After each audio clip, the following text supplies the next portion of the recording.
This episode of Tales from the Lot is sponsored by ShakedownT-shirts.com with unique lot-style T-shirts, license plate frames, coffee mugs, and all sorts of things for Grateful Dead, Fish, Zappa, Panic, and more.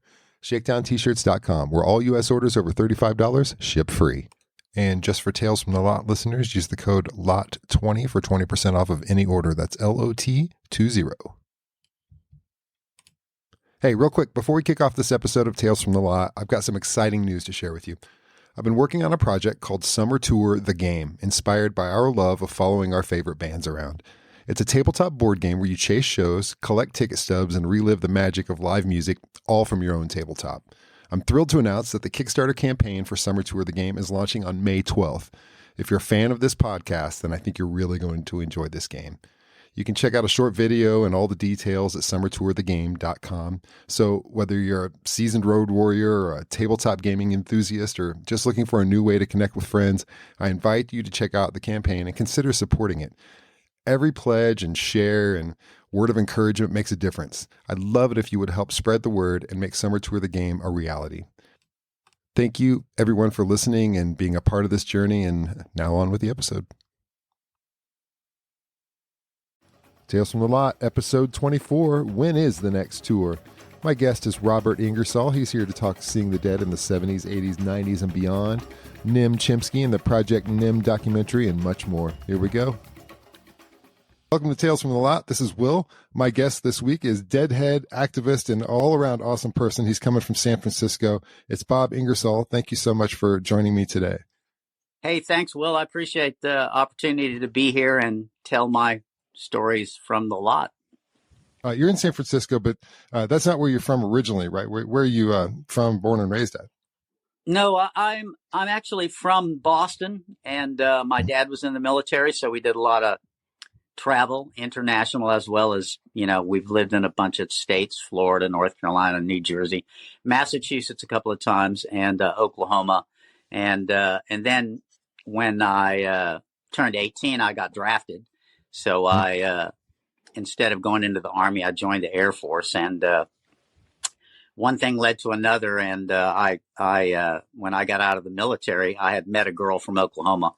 So I moved to Oklahoma in 1975 to go to undergraduate school. And pretty much the first day of school, I met a guy that was teaching sign language to chimpanzees, which turns out to be Washoe, the first signing chimp.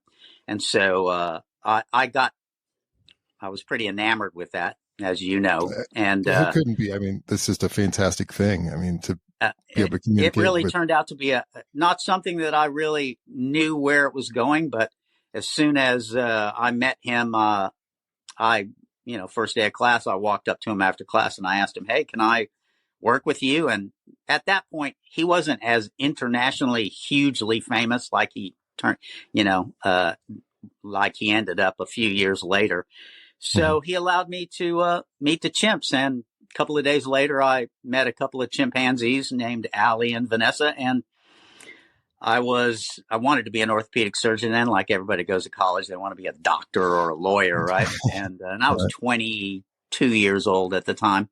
And so I went out to meet these chimps. And the moment I interacted with those two chimps, it was like, wow, I don't know what this is called, but this is what I want to do.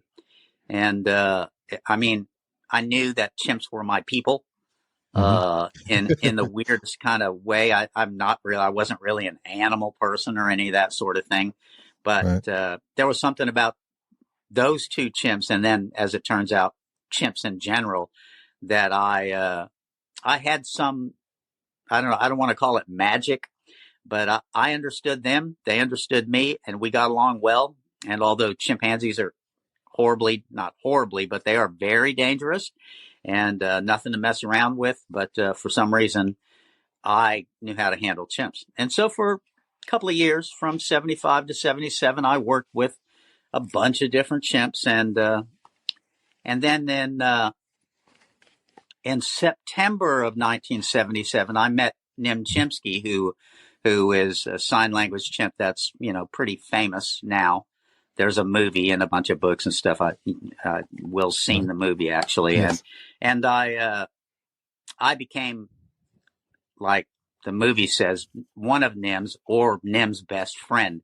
At the same time, in September of 1977, I knew about the Dead. I had Working Man's Dead and, American Beauty and all the albums, but I'd never seen a show, so, and I think every Deadhead out there that, when they went to their first show, it was like something in their brain clicked, just kind of like the Chimps did for me. And I went to my first show in October of 77 at the Lloyd Noble Center. I think it's one of the Dick's Picks, actually. It might be number 3, but it's the Lloyd Noble Center show in October of 1977. Actually, I have it written down here. It's the 11th of October, 77. Mm-hmm. And at that show, I was like most people that go to their first Dead shows, like, holy cow, this is way not the album. And it's a bit of a culture shock too. Yeah, indeed. And and it's 1977. I don't think the Dead were played any better in any year than 1977. So I walked out of there with my molecules rearranged, right?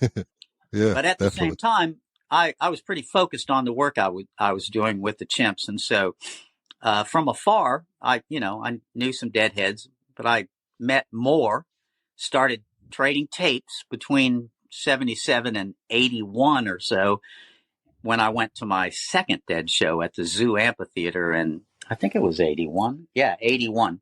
And then again had my molecules rearranged. I think it was the last Dead show that wasn't sold out. And it was a magical experience. And it was kind of like knowing that I was a chimp. Mm-hmm. I knew I was a Deadhead at that point, right? And so still pretty occupied with undergraduate school and graduate school. So again, next year, 82, and then 85 saw the next 2 Dead shows at the Zoo Amphitheater. And then in 85, unfortunately, the Chimps that I worked with had been sold to medical research, which you saw in the movie. And I was kind of lost, looking for somewhere to plug in. And I know a lot of you Deadheads out there, when you went to your first parking lot or went to your first show, the community speaks to you, not just the band itself or the music, but there's something about the whole community that is attractive, especially when you're looking for a family or some family, connection. And in the 85, we started touring, and I learned how to tie dye because you have to have money to be able to tour, and that was before everybody in the parking lot was selling something. So a friend of mine named Sean O'Brien, we went on our first tour and went to Alpine Valley, went to Minneapolis, did St. Louis, a bunch of shows, and sold tie-dye, the Rosemont Horizon, and met incredible people. Met photographers, had come up to us. My friend Sean was like dread at the time, and so his dreads were like major. And this lady walked up to us and said, "Hey, man, you are so interesting looking. Can I take your picture?" And we ended up letting her do it. And then she sent us, photographs back, and nice. And it was just a fun thing to do. At the same time, because my chimp friends were sold to medical research, I was also doing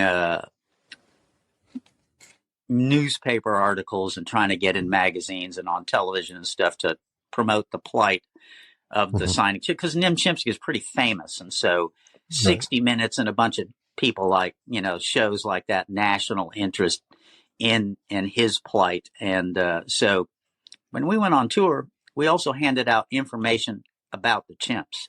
So we had fun in the parking lot selling tie-dyes and stuff. More importantly, we're handing out information about my chimp friends.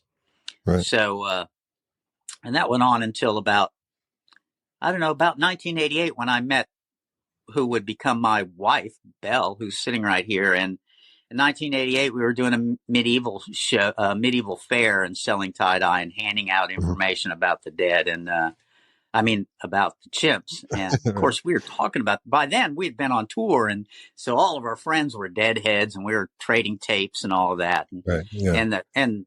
and meeting older Deadheads than me. I'm kind of old, but there were at the time, shaman that had tapes and had all these Right. connections and Indeed. actually Yeah. knew the band and things like that.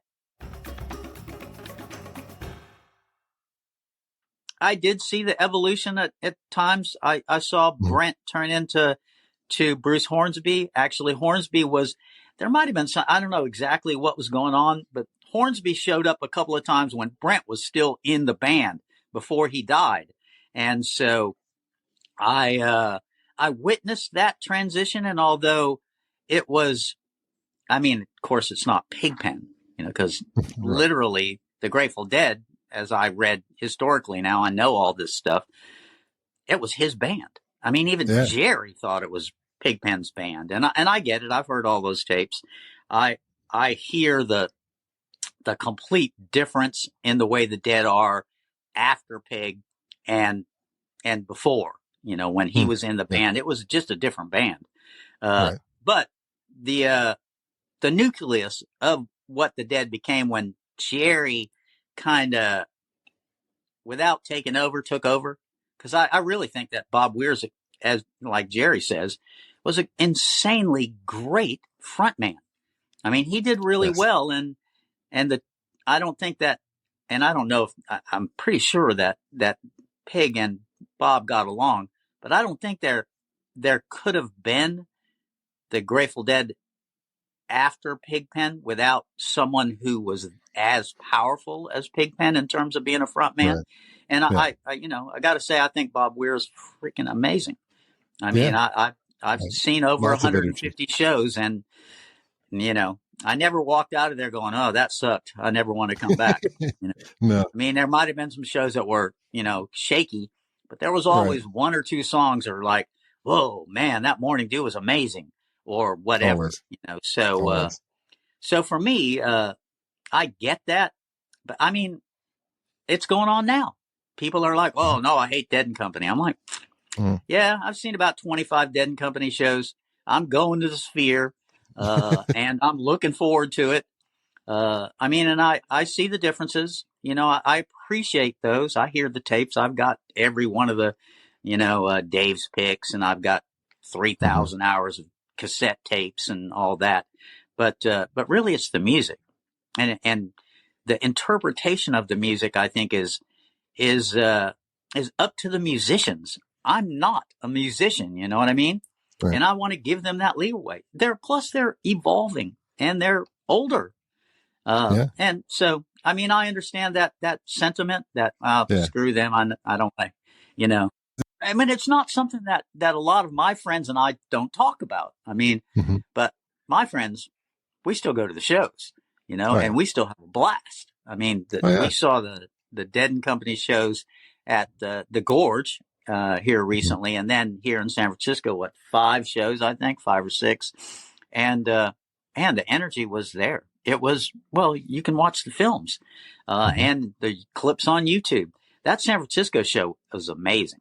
I mean, and it really, I guess that's a personal taste or whatever, but I don't want to live in the past, although I loved it. It was great. Jerry was, Jerry. I mean, what can you say? I mean, I have Jerry stories, crazy ones, in what was it, Bill? 93, 92, something like that, in the Boston Garden.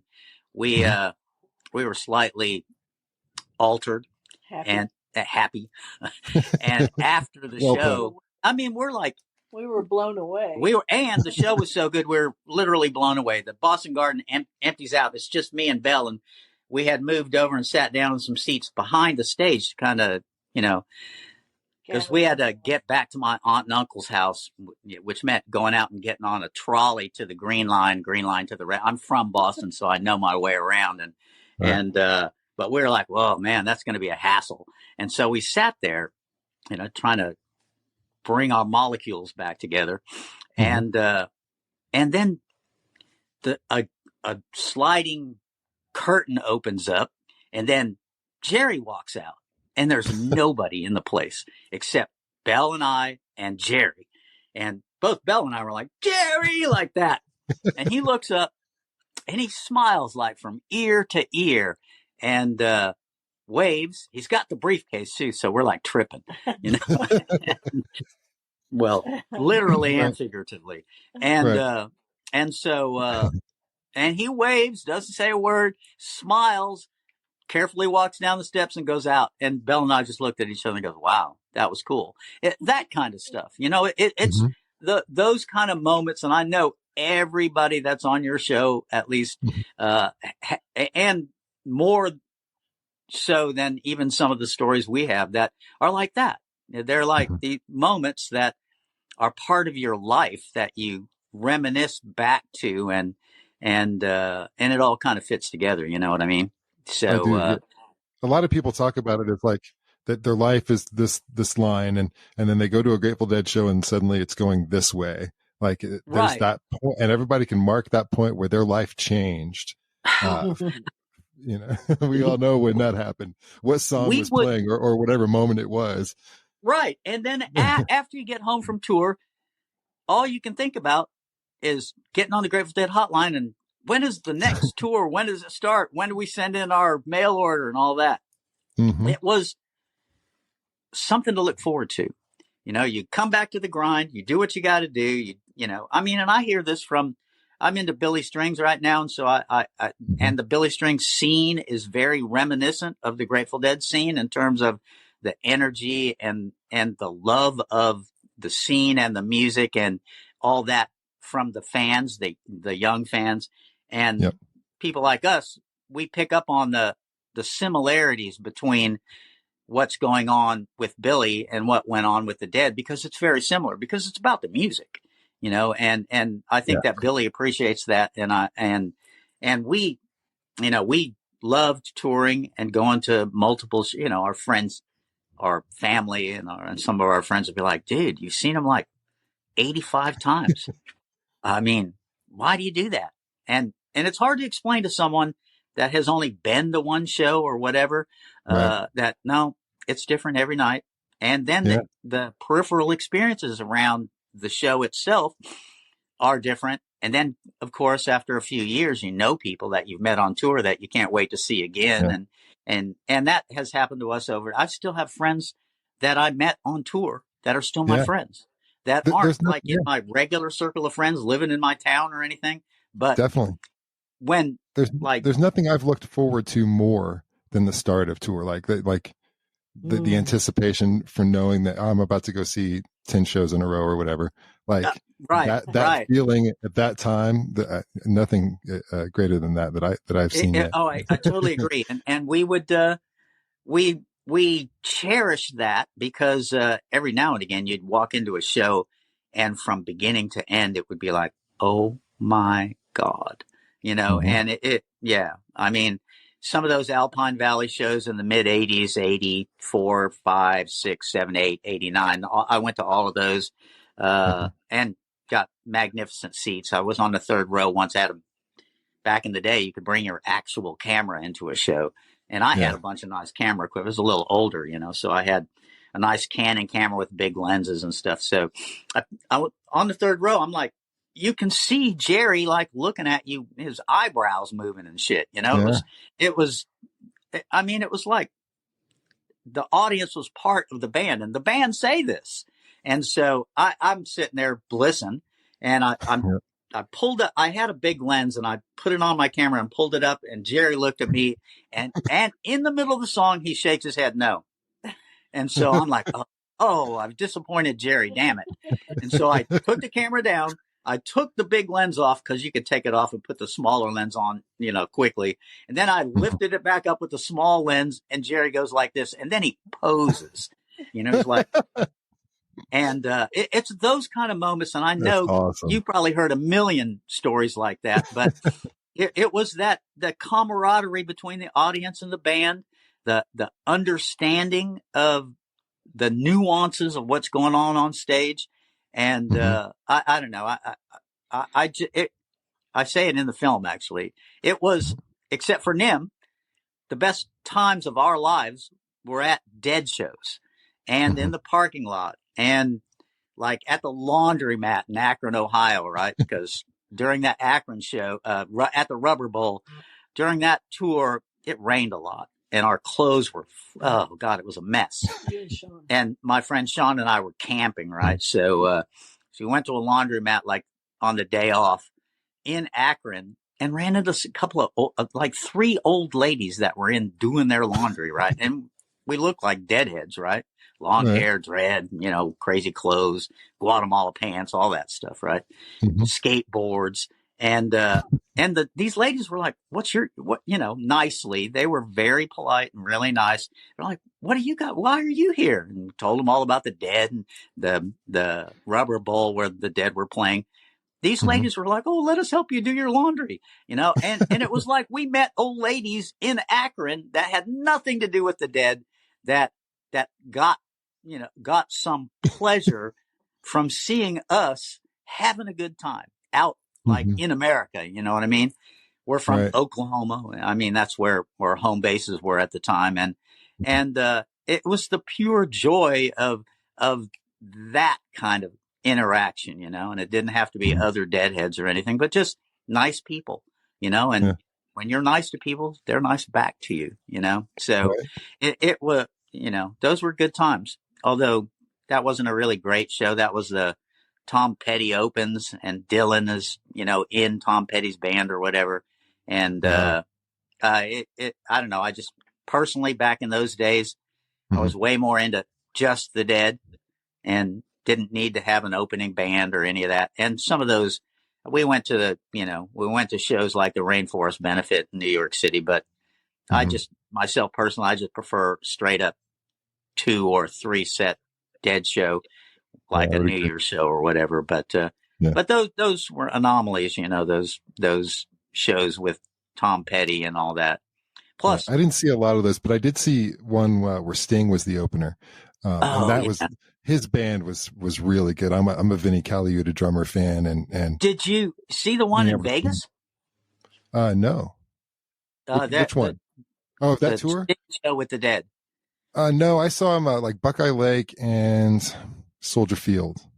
Oh yeah. I didn't see the Soldier Field, but we went to Buckeye Lake a couple of times. We might have skipped the skim, because we're in the parking lot selling tie-dye, right? So sometimes we wouldn't necessarily go in early or whatever. But we did see them in Vegas a couple of times with who was that? Santana? No, Steve Winwood, I believe. One of those. Yeah. That was another one of those parking lot scenes after the show. Yes. And a lot of people are, not exactly all together after a show. It's like, whoa, where are we? And I had a Volkswagen van like a lot of my friends and the pop top, I was like, I fit the stereotypical Deadhead, stickers on the back of the car. We got pulled over several times by the police and I was so paranoid then. I was so paranoid. Man, I can tell you, in South Carolina, we had an interesting interaction. We were going. Actually, I gave a talk at the International Primate Protection League, and then we were going to Atlanta. Because we planned it. We're like, oh, we'll go to IPPL and give the talk, and then we'll drive to Atlanta and see the Dead shows. Well, in South Carolina, I drive in the van, and it's got like all kinds of stickers on the back, mostly Dead, and cop car state trooper comes up and around us and, surveys us. And then we come over a hill and there's 2 more and then they come and, of course they pull us over and my taillight was out. That was their excuse. And it was out. But I had a bulb. So I said, well, I've got an extra bulb, but by then they're like, no, we're going to search your car. And I had bunches of stuff, our clothes and stuff. Cause by that time we weren't selling tie-dye. Bell and I were just more touring and that business, the International Primate Protection League talk about Nim and this and that. And, and they went through all the bags, threw all this stuff out, and pulled my pants down, looking in the waistband. And Belle's a court reporter. So she's like, you can't do this. And they're like, hey, we got the guns and the badges. We can do whatever we want. Fortunately, we had no drugs. They could find nothing to bust us for. And they ultimately let us go. We went to the first rest area, pulled over. I fixed the taillight. Then we went to the shows, which were fabulous, 3 days, but it was a little unnerving, so those kind of things. And I'm sure lots of people had even worse experiences than that, so that was minor, relatively speaking. But in Vegas, that in the parking lot, I went out to my van and wouldn't start.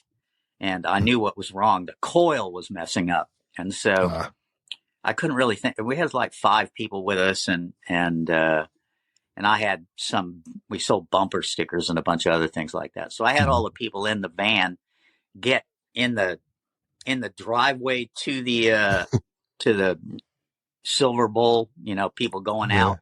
And so selling stickers at the same time, identifying the Volkswagen vans that were going out and going, "Hey man, you got a coil for a 88 van?"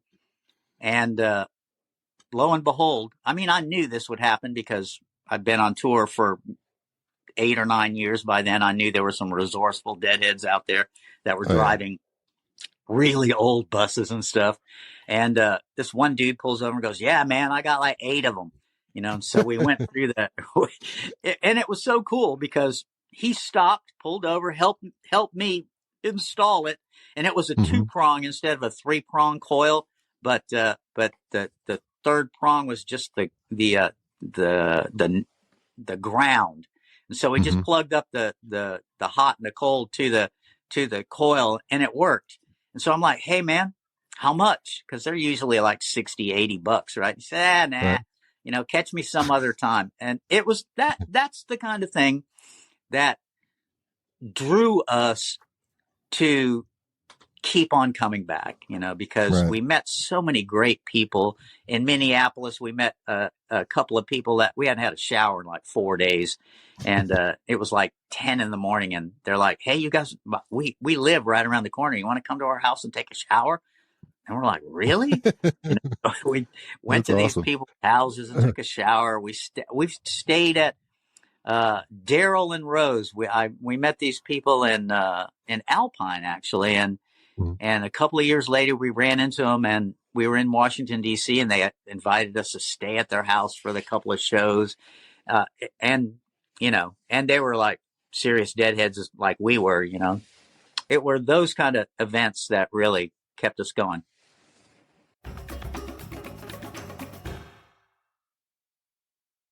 Attention all concert lovers. Are you tired of missing out on your favorite shows because tickets sell out faster than a studio version guitar solo? Say hello to the ultimate solution, the Truckin' Ticket membership. With the Truckin' Ticket membership, you'll gain access to the hottest concerts across the country, guaranteed. For just $1,500 a year, you'll enjoy the freedom to choose any 10 concerts you want in any U.S. city at any venue, no questions asked. Mix and match cities and artists to create your dream concert lineup. You want Dead & Company at the Sphere? Cypress Hill at Red Rocks? Willie Nelson at the Ryman Theater in Nashville? With the Truckin' Ticket membership, it's no problem. But wait, there's more. Upgrade to our special 2-ticket Best Friends package for just $2,500 a year and bring your concert buddy along for the ride. Because music is always better when shared with a friend. And for the ultimate concert experience, don't miss our exclusive 25-concert Jam Solo package. For $10,000 a year, you'll receive not only guaranteed tickets to 25 concerts of your choice, but also airfare, hotel accommodations, and rides to and from the venue, making every concert an unforgettable adventure.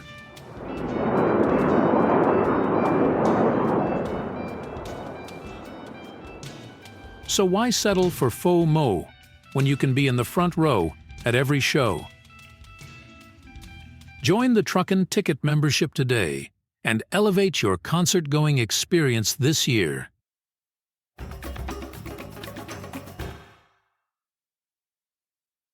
So we just had a fabulous time. I mean, I took my mom to a show at Bayfront Center in 1988 at the Bayfront Center in St. Petersburg. And the show I took her to, the last song was Morning Dew. And the spotlight came, and I believe this is on YouTube. You can watch the whole show. And Jerry did one of those tear-jerking morning dews with the spotlight just on him. And I turned and looked at my mom, tears rolling down her face, and she's wearing a tie-dye dress, and she'd helped me sell dye all day, went off and walked around in the parking lot, came back with Dead Bass 2, because I told her, yeah, they've got this book out there. It's called Dead Bass, and it has all the songs, my mom was interested in what the hell I was doing, when I was 20, whatever years old. And so when I went and took a break while I came back with a Grateful Dead California shirt that had a frog on it. My mom collected frogs. My mom wore that shirt all the time. When I'd visit, people come up and go, your mom wears that Grateful Dead shirt all the time. She's the hit around here, so. That's awesome.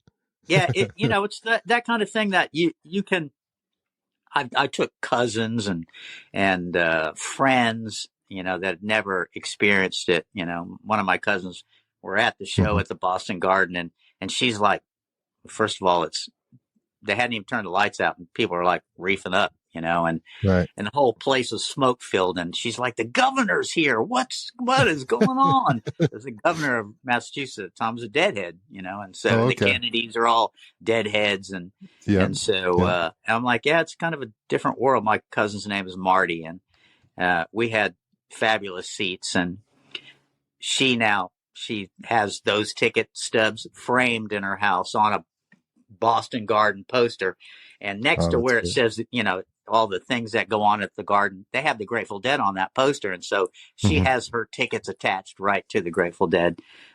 It's, those kind of things, but mostly for us anyway, was the music, and the love of the music that could make you smile and have dance like you just can't not dance, and or have emotional reactions so deep that at the first note of a song, it just brings tears to your eyes, like Morning Dew, for example.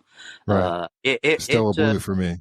I could not describe it any more accurately than a cultural phenomenon that I'm glad that we participated in, because we looked back and went, we skipped that. We didn't do the Dead, or, and I have a lot of friends of mine that said, because hey, you want to come to the Dead? I got some extra. Oh no, next time, Now, when I see those same people, or here in the last 15 years since Jerry's been gone or so, they're like, man, I wish I would have went to that show. Like, I've had some friends like that at the time weren't real into it, and were reluctant to go. They were doing other things. They were doing life things.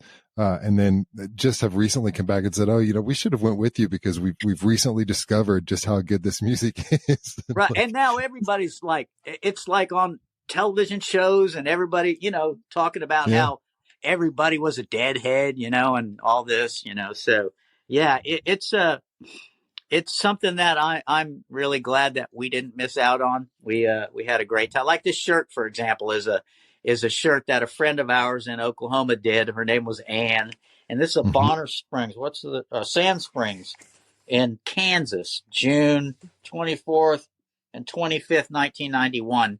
I've seen Mickey with this shirt on playing at another show. So, and I believe sent, obviously a bootleg shirt, but pretty damn good bootleg. And that's a great shirt. It glows in the dark. So it was that culture great. And artists and other musicians that appreciated all of the Dead, because you go to a show, you're going to hear other people playing in the parking lot before and after. And if that's it's what like I miss Alpine, so much. What's that? That's what I miss so much is the drum circles mainly, like that. I mean, just being able to walk through and hear different ones coming in, like at the beginning of that Infrared Roses album, for instance, where it's like somebody walking through the lot and you hear like trucking coming out of somebody's van, and the drum circle starts happening, and then the guy that walks by your ear and says doses, like all of that stuff. Indeed, it was a moment in time and a place. The parking lot scenes now are kind of so huge, Mm-hmm. and not quite as well. I don't know. I guess when we were going to shows that until the end, when it got a little nutty, and there was, like in Orlando, there were so many people showed up to the show that they were trying to get in tear gas, and Yeah. and so there's good and bad to that. Too many people into the, and you were around at the end. Yeah. You I was at started Deer going Creek to shows. when they broke down the wall and saw what can Yeah, happen we were with too at many those people. shows. Yeah. We actually, our last shows weren't they? Those shows, the ones that were in, right before they went. Yeah, right before that. The last shows before Yes. Chicago. That was And the last ones.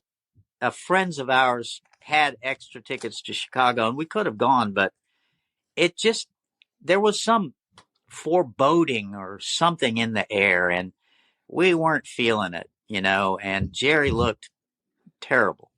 And so we declined. I mean, and now sometimes we're like, oh, we should have went to those shows. And now I'm like, nah, I don't think so. It was just so hard, that tour. That tour was very difficult. Amongst our Deadhead friends, it was almost as if, and I can remember conversations like, is he going to die right on stage? Yeah. That kind of thing. So it was difficult to see and watch because we loved that guy, and I think a lot of us wished we could have said something or done something. But as Steve Parrish and all the close dead people say, there was nothing we could do. I mean, we tried, but you couldn't. Plus, I don't know. I've had my times with drugs, it can grab you. And if you're not, able to step back and take a deep breath and, go, I don't want to die here, it could be difficult. It's just imagine if Jerry was still alive today. Yeah, I was just thinking about that. Yeah.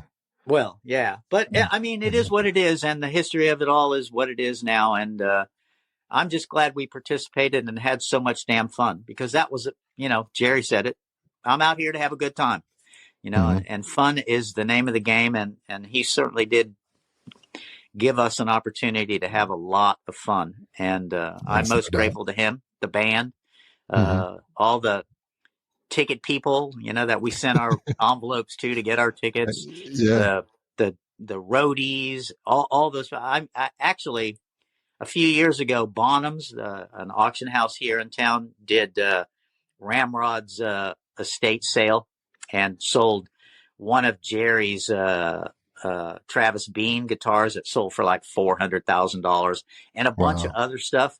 And Ramrod's mandolin was in that sale, and you can imagine that Jerry had played that mandolin, right?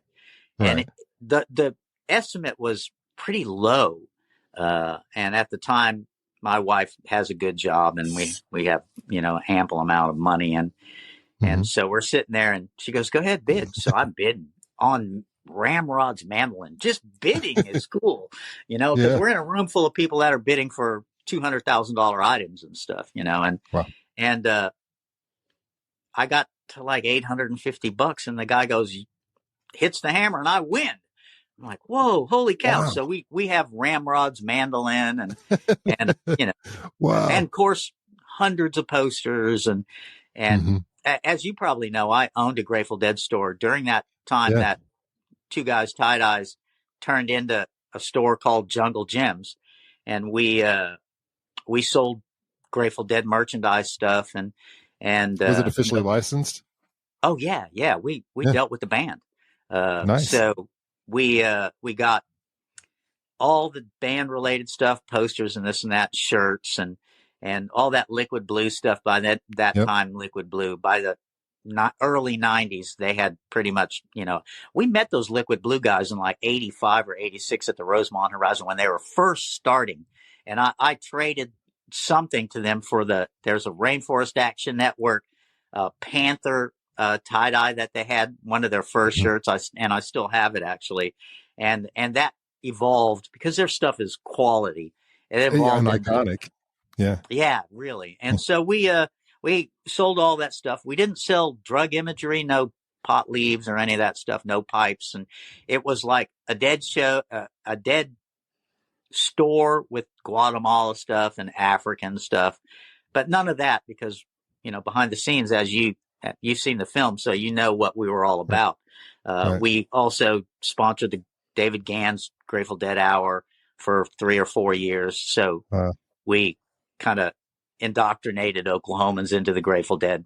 I still have friends that come up to me in Oklahoma and go, "Oh my God, I miss Jungle Jim's and your the Dead Hour and all that." And I'm like, well, I don't really miss retail, but some of those things I miss. Yeah. And then they're like, "Whoa, dude, we've got tapes. We've got your commercial." And I'm like, yeah, so do I, because I was a taper at the time. So, yeah. But we incorporated our fun life, the Grateful Dead touring and the music and all of that into the activism. And I mean, I liked Grateful Dead stuff, the shirts and all of that. And what better way to get somebody to come in and listen to what you've got to say about saving chimps and the chimpanzees that I worked with at the university. And, we played the Grateful Dead in there, and we always had great bootlegs and stuff. So people come in to chit chat, just to come in and talk, and right. You mentioned Infrared Roses. We got that when it came out and played it in the store. That is some trippy stuff. Yeah. So, we actually sold some music in there as well. So, and we saw Widespread Panic and Dark Star Orchestra and, several other bands, things, and had my employees talk about our activism. Because during that period of time was when I was actually at the Black Beauty Ranch, which you saw in the film, and some of that stuff, the stuff that was at the Black Beauty Ranch. My wife, Belle here, she shot most of that, like the scene where Nim is pushing that barrel around. That was Belle on camera. And I mean, we rolled in there not knowing what was going to happen. And I handed her my stereo video camera, Sony video camera that they'd gotten nice by 91 or 92. Mm-hmm. And I showed her how to work it real quick. And as we were driving down the driveway, that van that you see the little the Jerry the wheel sticker and Jerry, face of Jerry. That was my van. I mean, the movie is I assumed out of sync a little bit, but I handed it to her and said, "Hey, film until they tell you to stop, and then when they tell you to stop, keep filming." When they walk away. And fortunately, they just let us film. And you see where I met Nim for the first time, and he runs back and forth. And then we're both like, "Whoa, is that you?" And then, it was like an old friends. So the name of the film, it's Project Nim. Yeah, that's it. I gave it a viewing, and it's amazing. It's a little bit sad. It's a little bit funny. It's definitely enlightening. And yeah, I can't say enough. I recommend it to anybody, to definitely view this and the work that you do in it. You definitely see the relationship between you. There's a few people that have a relationship with Nim, before you come along. And then when you come along, you can see the difference, and it's like Han and Chewie or something. I don't know, but the way it really came across a difference. And documentaries are made however they're made, and the viewpoint is whoever's making the documentary, obviously. But you could definitely see that there was a connection between you two specifically. Well, I appreciate that. I do think that we'd been approached a lot by other people to do films and documentaries about my relationship with Nim, but we resisted that for a long time. And then a woman named Elizabeth Hess came along and wrote a book called Project Nim. And I participated in that. Well, first of all, I like Elizabeth, and I knew that she was going to do a good job. And I knew she was going to write the book anyway. And so I wanted to participate. And then shortly after the book came out, and I believe 2008, I believe, is when the book came out. And very shortly after that, two Academy Award winning producer named Simon Chin from the UK, who did Man on Wire and Searching for Sugarman, amongst other things. Extraordinarily talented producer and really awesome dude. We're like friends now. Actually, about 2.5 years ago, we were in London to do a book release. I've just recently written a couple of books, and the first book, we were doing a book release party, and we made it so that Billy String shows and the book stuff happened at the same time. Coincidentally, Very nice. Yes. not really, but we went to a Billy show, and I contacted Simon. I'm like, hey, Simon, we got some extra tickets. You want to come? So Simon came and saw Billy, and he even said, hey, what label is he on? And I'm like, he's on Warner, I think. He goes, oh, I've got to deal with Warner, so who knows? But he loved Very Billy, cool. and but more importantly, back to Project Nim, he had done Man on Wire, and before it had won an Academy Award, they contacted us about doing Project Nim, and so I said, well, I don't know. What about James Marsh, who's the director? And he did Theory of Everything and Man on Wire. So we went to see Man on Wire like a couple of weeks or a month or so before it won the Academy Award. And Belle and I were like, these guys want to make a movie about, so they're extremely talented, and we knew that they were the guys. And then we sort of negotiated. It was more like a handshake, friendly conversation. And I knew they were, I'm like, you guys are going to be the one. Actually, James Marsh has been sat right here while we negotiated the deal. And it's, I think, is it Rotten Tomatoes? Is that what it's called? Rotten Tomatoes? Yeah. 17th best documentary of all time, apparently. So, and I get letters and emails from all over the world. Once got emails from Iran, from young female students at the University of Tehran that said to me, well, you're our hero. And I'm like, oh, please, stop. You're my hero, ladies. You're going to school. You're going to university in Iran, passing around a bootleg copy of Project Nim amongst their animal rights group in Tehran, risking their lives to be able to view a film. So it's that sort of thing that gives you that kind, because I do mention the dead in the film, and I do some lyrics kind of just came out of my brain at the right moment. Not that I practiced, but Belle and I, we talked about, what possibly was going to be asked and how I would, do the interviews. And a lot of my friends are like, man, you're a natural. And I just think that I've lived it. It's authentic. Like now, I don't have no script or anything. We're just having a conversation, but I've lived all of this stuff enough to be able to express it in the way that I think people understand. And when you see the film, for something. Yeah, indeed. And I think that passion is the same sort of passion, because I think that's the way I say it in the film. I say, well, I think it's like word for word. I don't know. I'm a Deadhead, and I think I might rather hang out with Nim than Jerry. And for me, that's saying something, and that's like, that's having two things that huge in your life that feels like it's that important to you. I feel really blessed and very lucky to have been able to have that in my life and still pursue it. We still see, like I said, Dead and Company, and we go to Sweetwater up in Marin to Bobby's club and saw Molly Tuttle there, seen Bobby there a couple of times, and still, we still participate. And, Reed Mathis is a friend. And, when I had Jungle Gems, we brought David Nelson Band to Norman. I'm like sitting in my house in Oklahoma, which I still own the house. David Nelson's sitting in my house, and I've got albums that I bought when I was 17 years old of the new writers. It's like, whoa, this is so surreal.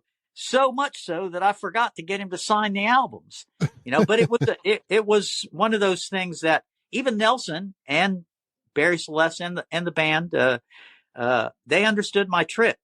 Barry, actually, I showed him like 3.5 hours of some of the footage that you saw on Project Nim from the Oklahoma days.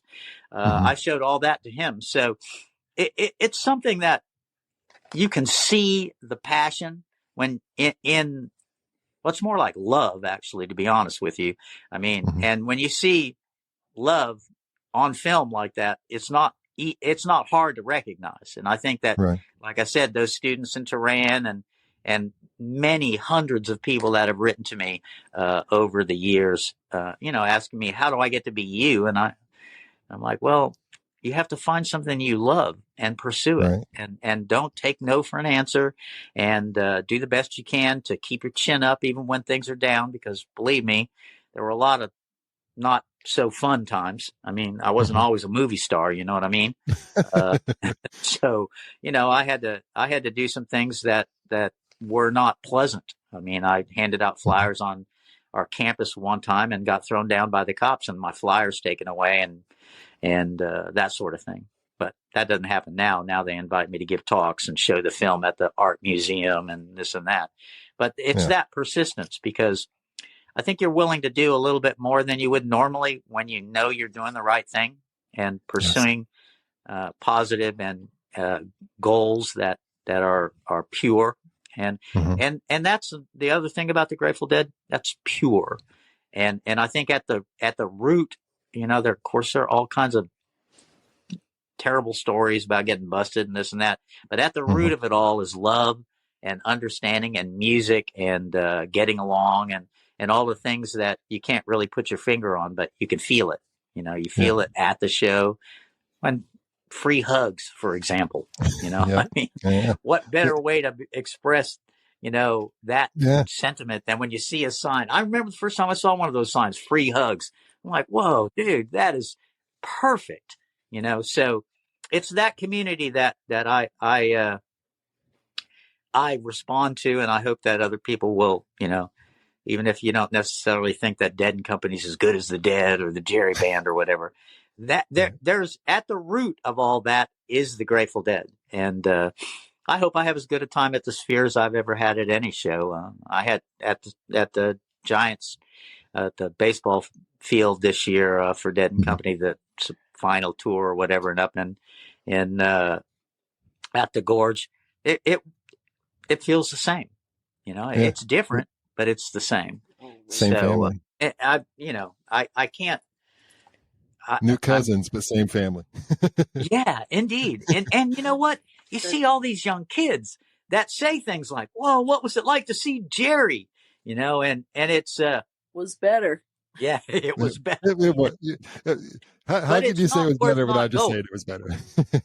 Well, the reality is that, thank goodness, those kids can get on YouTube and watch full shows and understand what was the root of what is happening now. And although you weren't there, you can still, indeed, it ripples out. Exactly. And you can still experience it. I mean, you buy a 100-inch screen TV like we got going on here and throw in the Grateful Dead movie.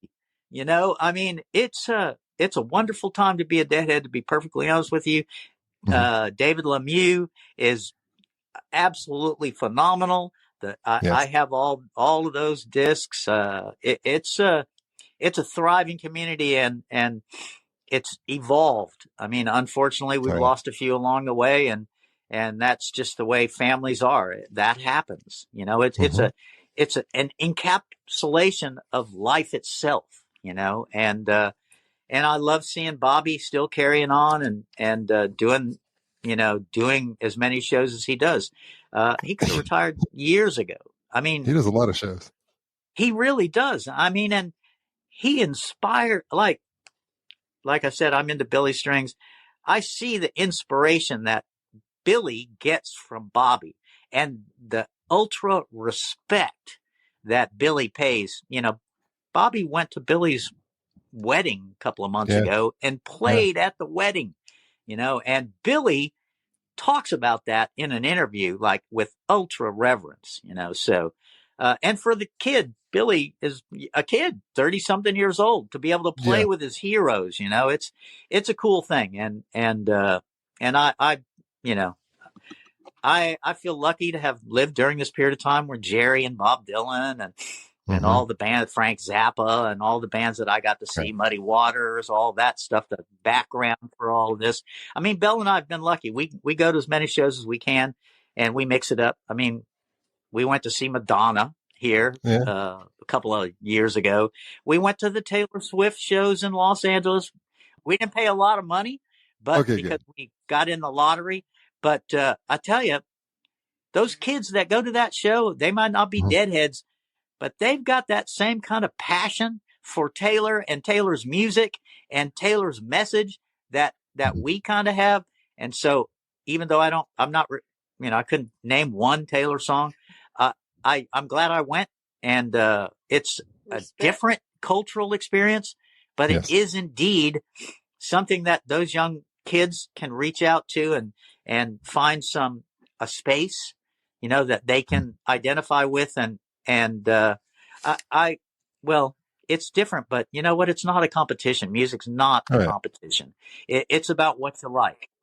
I mean, I'm telling you, I saw literally hundreds and hundreds of people singing. I looked around and like, it was everybody was singing along. They knew every word. Mhm. You gotta respect that. Oh yeah, And you no see doubt. that they're like turned to their moms crying, So it's, like I said, I think that music isn't a competition, and it's about, Mhm. I mean, and Taylor can play, she can write songs. Yes. It might not be what, necessarily our cup of tea, Mhm. but she definitely has got something going on. But Yeah. like I said, I got to see, see bands that, Clapton with Freddie King and all that in Mhm. the Okay. 70's, You mentioned Zappa. Like, what? I'm a massive Zappa fan. Like, what era of Zappa were you seeing Zappa? Oh, I saw Zappa in the 70's and into the, and towards the end. But God, when was that Zappa show? It was probably around 78 or so. It's like Terry He was Bozzio at and the that. height of his powers. I Yeah. mean, his band was like that giant band. I saw him like 3 different times. Yeah. I got lucky when I was 14. My best friend's older brother was into Zappa, so he had those Mhm. early, like We're Only Mothers. in It for the Money and all those early That's albums, the best one. and schooled us little kids on Zappa, and when you listen to that stuff, you appreciate the genius of, because every single thing that goes on a Zappa record is written down on a piece of paper, and Yeah. it's like, whoa, he was super phenomenal. I mean, we saw Little Feat on New Year's Eve in 1979 with Lowell Uh, George and yeah. Bonnie Raitt. I mean, Ah. I've hung out with Wow. R.L. Burnside and the North Mississippi All Stars and all that during that time that I had the Grateful Dead Mhm. store, because that kind of opened the doors for me to be able to have Sure. a connection to promoters and this and that. And so I just feel very lucky, because music is at the key to all that. We have Mhm. friends that are musicians that have helped us out along the way. The Brian Haas, who is Jacob Fred Jazz Odyssey, he has done a number of promotions for us, and several local Oklahoma musicians have Mike Hosty and other folks that play in the Oklahoma City area that have helped us out Mhm. along the way with the Chimp stuff, and artists. So and and at the same time, you can turn them onto the Dead. I got to say that I bet the first time that he was really immersed in the Grateful Dead, Mhm. Reed Mathis, who now plays with, almost all the people in the Bay Area that are related with the Dead. He Mhm. actually plays a lot of Dead, and we went to a show recently where most of the songs were Dead stuff. So, and I think that he might have first really been Yeah, he was in Billy and the Kids. uh, immersed in the Grateful Dead music in my store. So, and he was the bass player in Jacob Fred Jazz Odyssey during that period of time. Mhm. Phenomenal. If you're not familiar with Reed Mathis, yeah, become I familiar. I will. He's a fabulous musician. Do you know him? I no, I know the name, but I'm not familiar. Yeah, he's first of all, he's a great guy and Mhm. a fabulous musician. I believe he was a concert trained cellist, Mhm. and his interpretations of Hendrix and all kinds of stuff. like I said, he was a bass player, but recently he's been playing six string, and we saw him recently with some of the guys from the Animal Liberation Orchestra, the Lebo, I believe is his name. So, I mean, obviously we're into the Dead, but we, like Jerry said, music, go out and see people. He did bluegrass. I mean, he did jazz. Yeah. Well, he would play with the new writers. He'd play a set, and then he'd and then play like 3 sets with the Dead, and then probably then go home and practice banjo or something after that. No, indeed, and fortunately, I got to actually speak to David Nelson about all those days. How was it to, I said something like, "What was it like to play with Jerry and this and that?" And he says, "Dude, I had to go on after Miles Davis." I'm like, whoa, I never even thought about it like that. He said, "Yeah, I was the most nervous person on the planet. It was like Miles Davis opens for the New Riders." I'm like, holy cow, so, and Bill Graham has a lot to do with all of that. I mean, he paired together lots of different bands that wouldn't normally go together. Speaking of Bill Graham, in 1988, we were at the New Year shows, my friend Sean and I, and we had the flu or something, and we had the back door of my van open at Pop Top. And back then, the little scooters weren't something that everybody had. And all of a sudden, this scooter pulls up behind our van and sticks his head in and goes, "Hey, you guys, what's going on?" And we look up, and it's Bill Graham. And we're like, we're sitting there drinking tea or whatever, and we're like tripping. We're like, "Bill, how you?" It's like he shakes our hand. He's super nice and asks us if we need anything. I'm like, this is the promoter of this is Bill Graham, for God's sakes. Being that cordial and that polite and nice. And we offered him a cup of tea. He's like, no, it's all good. It was that kind of a scene that, I mean, I've heard a lot of stories about Bill Graham, this and that, but my experience with Bill Graham was super awesome. And I've heard some of those hard ass stories. Yeah. He was like kind of into the money or whatever, apparently. Yeah. But, I get it because I promoted shows, and, promoting shows is no fun.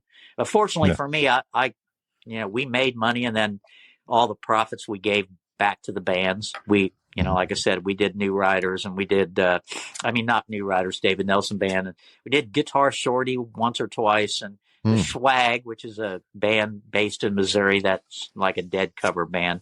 So we tried to expose as many people as we could to what we were doing, and worked that chimp activism into the whole scene, because it just made sense to me that, well, if I'm into these two things that much, I can blend them together in a way that seems, and it was authentic, because I'm really this guy, But when you see the film, when I see the film, and I've seen it hundreds of times now, because it's played around, and I've done lots of film festivals and screenings and this and that. We went to Edinburgh and the Toronto Film Festival, Boston, all kinds of places, Bella and I, and we sit there and go, whoa, it's such a trip to see yourself on a big screen, so, but it helped, and it helped our chimp friends. Things are not perfect, but they're better. And most of the chimps in the United States, not all, but most, are in sanctuaries now, or zoos, which, I'm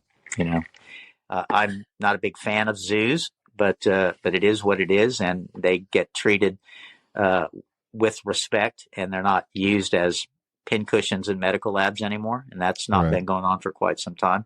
Yeah, I still help to run a monkey sanctuary in Oklahoma called the Oklahoma Primate Sanctuary, which we started during the time before the movie and all that, when we were running the store, because I had a little extra money and we could do that. It's now over 30 years old. We have 120 something monkeys. I'm on the board of directors of an animal sanctuary called Oliver and Friends in Oklahoma as well. So and they're Deadheads, actually, the founders, Jenny and Jason. So, I walk into their house, they got Dylan posters, and, and they're into the Dead as well. So that's great. And like most people, what's that? Really messed up animals there. We take in cows with 3 legs and stuff like that. We get prosthetic legs made for them and stuff. We do the hard cases, but it's that passion, and Deadheads, if it isn't, if you can't say anything about them, you can definitely say that they're passionate about what they're into, and and it carries across into their lives. Jerry said it himself. He's like, man, you never know, doctors, lawyers, mayors, governors, Vice people presidents. What's that? Vice presidents. Yeah, vice presidents. Al Gore. Yeah, indeed. So it's something that we all can we can kind of glom onto and respect one another in a way, that we don't have to hate each other. Love is a lot better than hate. Be kind all the time, all that. I mean, I'll never forget the first time I saw "Be Kind" bumper stickers. It was like, whoa, how cool is this? Yeah. I mean, we toured. What a simple, great idea. Yeah, indeed. It's like, be kind all the time. We toured during the time when Nelson Mandela was still in jail. So we gave away abolish apartheid stickers and this and that. So, so besides the music, you can bring a little bit of that social justice and environmental justice and racial and, all the kind of things that we hope to solve, and getting along is a lot better than not getting along, and finding some common ground and working from there. Because I when you talk to somebody, instead of yelling at them or writing nasty messages to them or people that you don't even know, that's not helpful. And I hope that, and Bobby and the band now, Dead and Company, they're involved in getting out the vote and making, getting involved in your life, because this is our life. So, right. So anyway, we've, I can't tell you how much fun we've had here in San Francisco in the last 18 years. I don't know. I can't even tell you how many times we've been to the Fillmore or to the Great American Music Hall or to the Orpheum. Is that the name of that place? Yeah. The Orpheum or Bobby's place or the Warfield or Phil's Club before it closed, and actually running into, like Phil, who is an awesome gentleman. I've gotten him to sign. He put out a book a couple of years ago. I went and, of course, stood in line and got to meet Phil. We met Bobby a couple of times. Was that Searching for the Sound?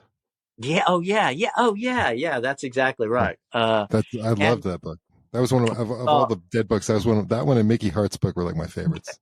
Yeah. I also there's another one by one of the roadies. I forget which one it is, but it's pretty good too. And everyone has their own perspective. We run into Steve Parrish a number of times and Mountain Girl and also Donna, as they do a lot of benefits around here. So we're like, yeah, let's go to that benefit. I'm just glad to be able to speak to you about all this and hope that those people out there that are going to shows, show all the kindness and I'd be perfectly honest with you. I've always had good times at music events. And like I said, the Billy String scene is very similar. And there's a lot of crossover. You meet a lot of Deadheads that were like, would talk dead when we're in the line for posters or whatever. So, and the music is inspiring and joyful, You said that you have a book out or coming out? Yeah, I do have a book out. Actually, one of the books I have right here is our first book, which is called Primatology, Ethics, and Trauma, the Oklahoma Chimp Studies. They're academic books, but there's a lot in here that is not academic necessarily. So we approach this from an academic perspective. And the next book is coming out very soon. This one you can get on Amazon or from our publisher Routledge, which is Routledge. Routledge is a publishing company, an academic publishing company in the UK. Our next book, I believe, is up for pre-sale maybe on Amazon, and it's called Trauma in Sentient Beings, the Nature Nurture Nim, and it's coming out, I think, in June. And this is actually a picture of me on the cover. And that's me, right there, or wherever, right there. And that's You're the less furry one. yeah. And that's Washoe right there, who is the first signing chimp, and we're sitting there signing. That's the sign for what? So I'm going, what?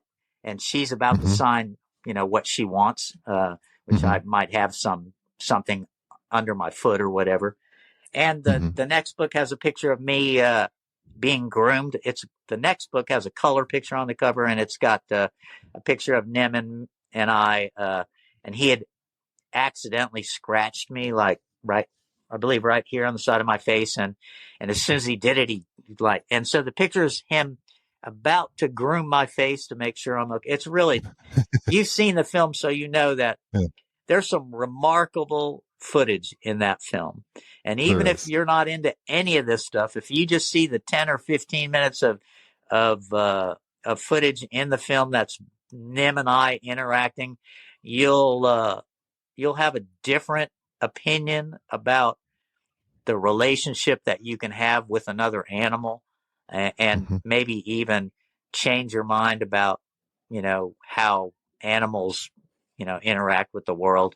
I wasn't always a vegan or vegetarian, but over the years, I've come to realize that animals just like us, and especially chimps. And since I got a chance to work with chimps, it has been very eye-opening. I mean, I gave a talk in like 1983 or 84 at a elementary school called Little Axe, outside of Norman, Oklahoma. And after the talk, this kid came up to me and he said, "Mr. Ingersoll, do you eat meat?" And I was like, "Man, come on," because it was about lunchtime, and I hadn't really thought about it like that. And I said, "Yeah."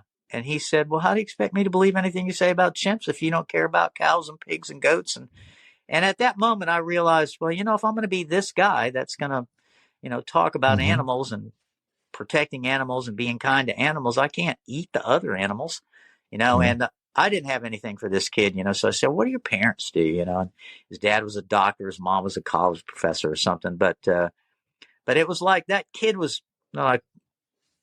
asking me some of the really, important questions for me to be able to figure out before I would become this guy that's sitting right here. I mean, I'm not telling anybody to do anything in their lives, but if you, you have to do what you have to do about all that. I'm vegan, but I'm not going to browbeat you about it. But when you see that footage of me and Nim interacting, it's pretty damn eye-opening, I think. And I think that you'll agree, Will, that it's powerful. And now that I work with farm animals, I've even had my eyes opened about that sort of thing. I was going to ask you, does that change your relationship and the cognitive or communicative skills of other animals? I'm not as good at it. I mean, I can deal with apes for, chimps, and now orangs. I've worked with orangs a little bit. And now that I've been around Jason and Jenny, their relationship with these animals is remarkable. And, you've seen the footage of like ducks that once they get to know their owner, they come up and hug and stuff. That's the kind of thing I've witnessed. And we have animals that, like I said, that are in dire situations. 3-legged cow that we built. I say we in the executive. I'm a board member, but I don't do the work. And I got to say, it's the volunteers at our sanctuary, that the farm animal sanctuary, Oliver and Friends, that do all the hard stuff, and mostly Jenny and Jason. And you see the appreciation of the animals because they know they're getting helped by humans. And I can stand back and just see the same sort of thing you see with Nim and I in their relationships. And at the monkey sanctuary, what we do is we take animals mostly from labs now. We have some pets, ex-pets, which we don't recommend. Do not get a monkey for a pet. It's a bad idea. And we'll end up being involved in the equation. We really don't want to rescue another pet. We'd rather work on the ones that are in labs right now. And what we do is we integrate lab monkeys into groups of other monkeys, and we try to let them be Oh, monkeys wow. as best we can. Sometimes we have to teach them, or we have to show them other monkeys that have gone through the same thing. So it's very fulfilling work, I gotta say. But sometimes it's hard. And one of the things about Grateful Dead tour back then, even because we've been running that monkey sanctuary for over 30 years, it's like, woo, I get to decompress a little bit and just whew, let the air out, and go. And, Mm-hmm. I mean, Belle and I attended some shows at Shoreline. Actually, when we first got together, we were at a Shoreline show, I believe in 91, right? In 91. And we were like we were at the Boston Garden. We were a little bit, like, whoa. And at the break, we couldn't get up. We're like, no, I don't think I'm going to walk right now. We're all good.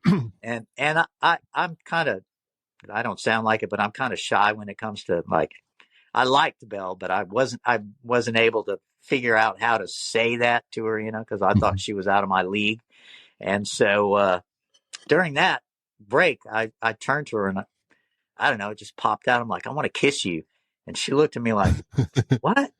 And I said, yeah. And she said, well, maybe not. No, not right now. But I said, well, how about a rain check?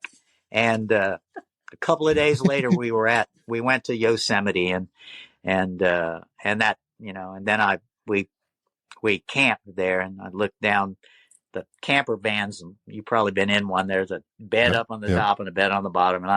And in the morning, I looked down and said, hey, how about that rain check? So I bounced. She said, okay. And we kissed one time, and then that was it. We were together. I mean, we were adults, so, nothing really happened except a kiss. And then that day we were driving through we got up and, rustled up our campground and this and that, and driving into Yosemite for the first time for me. It was just a couple of days after the Shoreline run, and the sign on the ranger station where you pay to get in, it had a sign, a chalkboard, and there were Grateful Dead bears drawn on there in chalk, and then it says, "Have a grateful day," and it's that kind of. That's one of the things about the Grateful Dead, that it's like a secret little society. And people that didn't know about the Grateful Dead had no idea what that meant. But when we pulled up there, we busted out laughing. I took a picture of it because it was so cool, and still have it somewhere. I mean, that's the kind of thing that Tales from the Lot, that's what this is all about. Yeah, it is. It's those kind of experiences that, and I'm sure other people listening went, oh yeah, I remember that, and it's the beauty, the camaraderie of it all. It's the symbolism, the little steelies. You see one and you're like, oh, you walk by somebody with a Dead shirt on, you just, hey, cool shirt. No one else knows. It's a cool thing. And now it's a cultural phenomenon. It's part of America. It's part of our history, and that's pretty cool. And you're part of it now. You're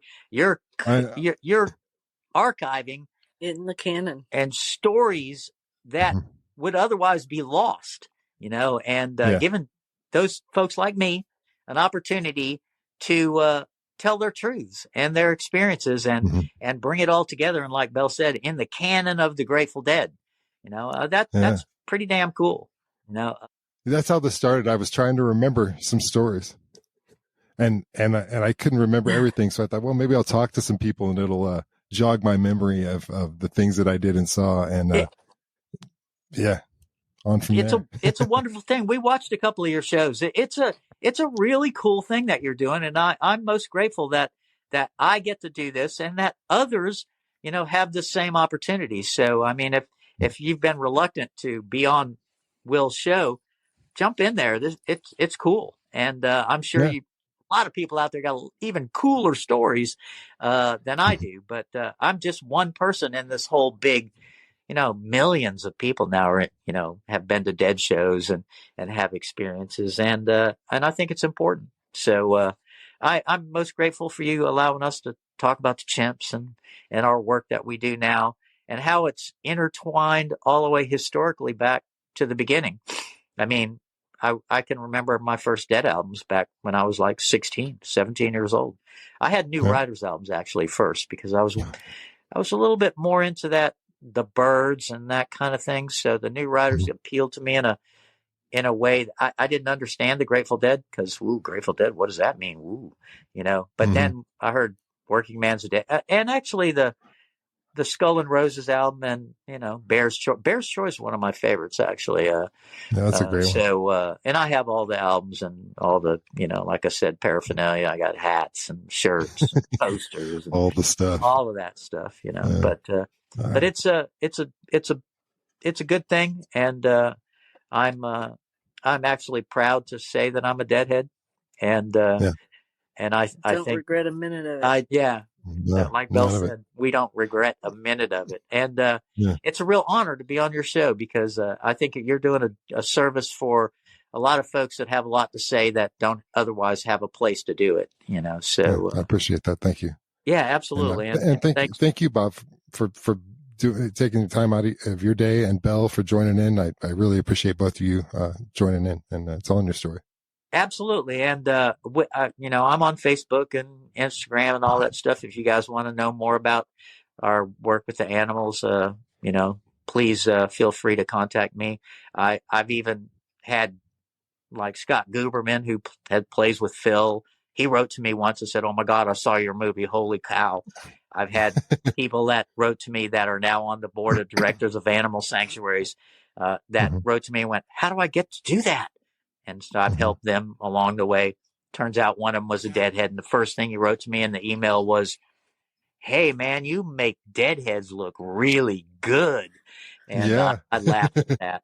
But most Deadheads that I know are out there doing good stuff, doing good work, adding to their community and doing important, other than being Deadheads, they're doing really important work that I think that bodes well for our community, because I think that you have to participate, and Deadheads certainly participate. Oh yeah, no doubt. So anyway, thanks a lot, Will. I appreciate it, and feel free to contact anytime. All right, thank you, Bob. All right.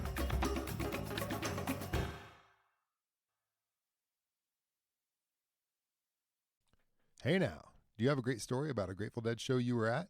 I'd love to hear it and maybe have you on the podcast. Send me an email at will@talesfromthelot.org and let me know what show you would like to talk about and what made it so special to you.